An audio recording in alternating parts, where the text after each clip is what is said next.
দাঁড়ান ভাই, একটু কথা বলি আপনার সাথে, একটু দাঁড়ান। তো সাধারণ কৃষক যদি চাষ করে তারা কি লাভবান হবে স্কোয়াশ চাষ করে? অবশ্যই লাভবান হবে, খরচ তো বেশি না। কেমন খরচ হয় চাষ এই করতে? বিঘায় মনে করেন বিঘায় 40-50 হাজার টাকা খরচ হবে। আর কেমন কি লাভ হবে? আরে ভাই, এইসব জিনিসের লাভের তো কোনো বিকল্প নেই। না, সাপোজ এক বিঘা চাষ করলেন, তার সব খরচ খরচা বাদ দিয়ে 50-60 হাজার টাকা কি লাভ ও হবে? কোনো ব্যাপারই না। ব্যাপারই না, না? আপনি অবস্থাটা দেখেন, এক একটা গাছেই দেখেন ভাই। তাই এর তো কিন্তু দেখছি, আমি এর তো কিন্তু দেখছি। আরেকটা জাত আছে ভাই। কি জাত আছে আরেকটা? আরেকটা জাত আছে আমাদের, মনে করেন দেশীয় জাতের মতনই এতটুক না হবে। আচ্ছা আচ্ছা আর আচ্ছা। এটা কিন্তু তা না, এটা হলো বাইরের থেকে আনা, এটা কিন্তু খুব বড় একদম হয়। দেখি, ওরে বাবা, কুমড়োর মতন এক এই একটা দেখ, সাইজ হচ্ছে। এই দেখেন তাই তো, কি অবস্থা মালে! দেখেছেন।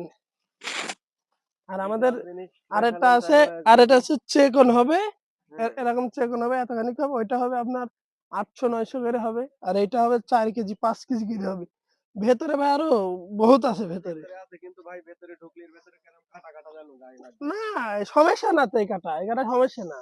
ও আচ্ছা আচ্ছা। আপনার এতটুকু না তো ইয়ে থাকবেই। হ্যাঁ হ্যাঁ। আপনার গোলাপ ফুল মানুষ কি ফেলে দিয়েছে? তাতে তো কাটা আছে। তা ঠিক, তা ঠিক। হ্যাঁ, এই যে এই এ কি গাছটা, মানুষ? এই গাছ থেকে দেখা যাচ্ছে একটা বড় এই ফল। যে এই দেখেন, তাই তো। দেখেছেন কি অবস্থা। তো এটা আর একটু হালকা করে লাগাইতে হবে, আমরা এটা একটু প্রথমবার আপনি তো। একটু ঘন লাগাই ফেলেছেন। হ্যাঁ, একটু দর্শক, হালকা করে লাগাইতে হবে। আর এই ফলগুলা যখন হবে না ভাই,